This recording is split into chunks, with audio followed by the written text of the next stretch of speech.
Baş taşır bu. Öz telefonu təmizləməkdən daha iyi. Yorulmadı. Effekti var. Ben video taşıyorum, siz şaşırıp taşıyın.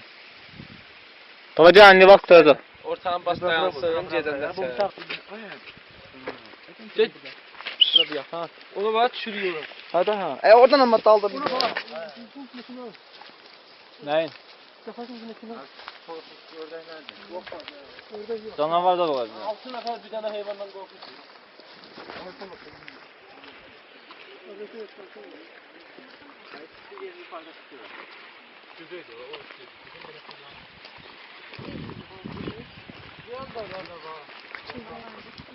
Buradan da qəşəng çıxır.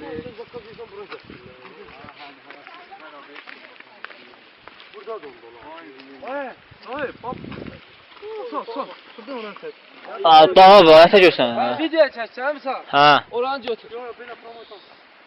Dumanla baxırım, bax oranın hamısıdır. Dumana bax. Ay mən Əla. şey. Bəs. Bir dənə gətir belə dağlığın yuxarısını belə götür, saxla. Hə, gələm. Saxla indi aşağıda tək. Saxla gəl aşağı. Belə sözə bax görməmişəm. Belə bax dumanı. Saxla. Sən nasıl? Buna. Sən saxla. Çəki çəkdir, ritə tüzü. Hadi görünmür də. Götür. Sən kuzu. Tez ol. Batarya qutarır da ha. Hamı video çəkir. Nə olubdu? Yaş, davay. Gəl. Şahane, üstüne atarsan. Səsi şəkildə, belə boş. Güzel. Qardaşım, bir dənə dur burdan belə məni götür. Sen götürüyorsun, ne olsun? Şaşırırsın ha? Yo, elə bu videolarımızı Hadi var. düşürsen. Ay Allah. Hadi Türk dombalı açarsan. Hadi gel bize. Biz götür. Götürün şunu falan. Bütün qara çıxırlar eşq olsun. Ya Naxçıvana da bir salamlar. Taşıram da ne de Bu olsa. da reklamlar. Orada çəkdim ya işə. Təbii gözəllik budur ha. Bəlkə mən belə bir dənə çəkəcəm. Şey var orada. Bak sen. Bilmirəm. Yansın öyle mi? Bu oradan gəldi. Hadi ama. Her yerin altından geldi. Sağlar da çıxır. Duman zat var.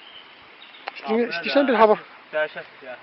Sən amma bax bir dənə mən çəkləşəm. Yaxşısı oradan gəlirsən. Fırat Niyə bu daşmır? Her Bu şey. daha da dururum. Hala diyor. Burada yaşayamam. Elə bu səfər. Mən də çək.